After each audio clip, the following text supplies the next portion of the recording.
unahin natin proteksyonan ang mga inosente na lalong-lalo na po itong mga possible na magiging biktima ng illegal na droga. And second, equally important sa akin yung mga pulis.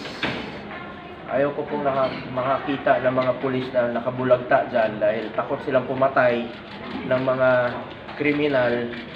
Paano na lang sabihin nila, wala nang no more killings. Paano kung pulis na ngayon na nakikipag barilan? Tapos, alam naman natin na sabog itong mga drugistang ito, yung mga drug lord na ito, mga drugista. Hindi normal yan. Makikipagbarilan yung pulis, isipin ng pulis, huwag tayong bumaril dahil baka pagalitan tayo na napatay natin yung mga pulis, unahin niyo po ang sarili. May mga pamilya rin kayo.